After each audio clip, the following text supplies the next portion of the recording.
கரும்பை தின்ற கல் யானை. மதுரையை தலைநகராக கொண்டு அபிஷேக பாண்டியன் ஆட்சி செய்து கொண்டிருந்த காலகட்டம் அது. ஒரு பொங்கல் திருநாள் அன்று அமைச்சர்கள் படைவீரர்கள் புடைசூழ மதுரை மீனாட்சி அம்மன் கோவிலுக்கு வந்தான் அபிஷேக பாண்டியன். கோவிலுக்கு மன்னர் வருவதைக் கண்ட பக்தர்கள் அனைவரும் அவனுக்கு வழிவிட்டு ஒதுங்கினர், ஒருவரை தவிர. அதைக் கண்டு மன்னனுக்கு கொஞ்சம் கோபம் வரத்தான் செய்தது. அதற்குள் பணியாள் ஒருவன், மன்னா, இவர் ஒரு சித்தர், சித்து வேலைகள் பலவற்றை நிகழ்த்தி இருக்கிறாராம் என்றான். தன்னை அலட்சியப்படுத்தியவர் ஒரு சித்தர் என்று அறிந்ததும் அவர் அருகில் சென்று வணக்கம் தெரிவித்தான் மன்னன்.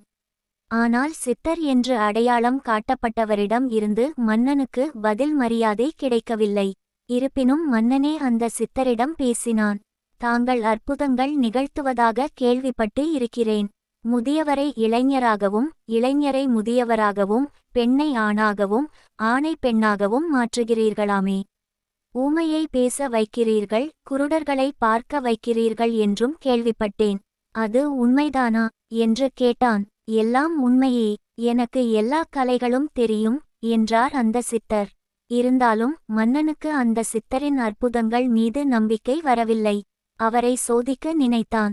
சரி சித்தரே, உங்கள் அற்புதத்தை நேரில் பார்க்க ஆசைப்படுகிறேன். உங்களால் இப்போது அதை செய்து காண்பிக்க முடியுமா என்றான். மன்னன் தன்னையே சோதிக்க நினைப்பதை எண்ணி அவருக்கு கோபம் வந்தது. என்ன, என்னையே சோதிக்கிறாயா என்றார். ஆமாம், அதில் என்ன தவறு இருக்கிறது? நான் உங்கள் அற்புதத்தை நேரில் பார்த்தால் தானே உண்மையை உணர முடியும் என்ற மன்னனிடம் இப்போது நான் என்ன செய்ய வேண்டும் என்றார் அந்த சித்தர். இந்த கல்லால் ஆன யானை சிலை கரும்பை உண்ணும்படி செய்ய வேண்டும். அப்படிச் செய்தால் நீங்கள் கேட்டதை எல்லாம் தருகிறேன் என்று அருகில் இருந்த யானை சிலையை காண்பித்தான். தன் கையில் ஒரு கரும்பையும் எடுத்துக்கொண்டான். சித்தர் அந்த யானை சிலையை கூர்ந்து பார்த்தார். அடுத்த நொடியே அந்த கல் யானை உயிர் பெற்று முன்னோக்கி நடந்து வர ஆரம்பித்தது. அதை பார்த்த எல்லோரும் திகைத்து போய் நின்றனர். அரசன் அருகில் வந்த அந்த யானை அவன் கையில் இருந்த கரும்பை வாங்கி தின்றது. இன்னொரு முறை அந்த யானையை பார்த்தார் சித்தர். உடனே அது அரசன் கழுத்தில் கிடந்த மாலையை தனது துதிக்கையால் பறித்தது. அரசன் திடுக்கிட்டு போனான். மன்னனின் படைவீரர்கள் சிலர் கோபத்தில் சித்தர் மீது பாய வர அவர்களை நோக்கி கை காண்பித்தார் அவர். அடுத்த நொடியே அவர்கள் அனைவரும் சிலையானார்கள். அதன் பிறகு தான் அந்த சித்தர் மாபெரும் மகான் என்று உணர்ந்து கொண்டான் மன்னன். தன்னை மன்னிக்குமாறு அவரது காலில் விழுந்து வேண்டினான். அவனை மன்னித்த சித்தர், உனக்கு என்ன வேண்டுமோ கேள் என்றார். மன்னனும் தனக்கு குழந்தை பாக்கியம் இல்லாத குறையை கூறி மழலைச் செல்வத்தை கேட்டான்.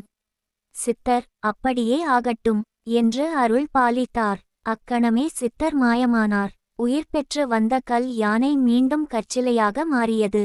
சிலையாக மாறிய வீரர்கள் உயிர் பெற்றனர். அதன் பின்னர் தான் சித்தர் வடிவில் வந்தது சொக்கநாதர் என்பதை உணர்ந்தான் மன்னன். அடுத்த ஒரு வருடத்தில் சொக்கநாதர் அருளியபடியே அபிஷேக பாண்டியனுக்கு ஒரு மகன் பிறந்தான். அவன் தான் விக்கிரம பாண்டியன். இந்த நிகழ்வை கொண்டாடும் வகையில் மதுரை மீனாட்சி அம்மன் கோவிலில் ஒவ்வொரு பொங்கல் அன்றும் கல் யானைக்கு கரும்பு தந்தல் லீலை ஒரு விழாவாக நடத்தப்பட்டு வருகிறது. மேலும் அந்த அற்புதத்தின்படி கரும்பு தின்றதாக கூறப்படும் கல் யானையை மதுரை மீனாட்சி அம்மன் கோவிலில் சுவாமி சந்நிதிக்கு இடப்புறத்தில் இன்றும் நாம் பார்க்கலாம்.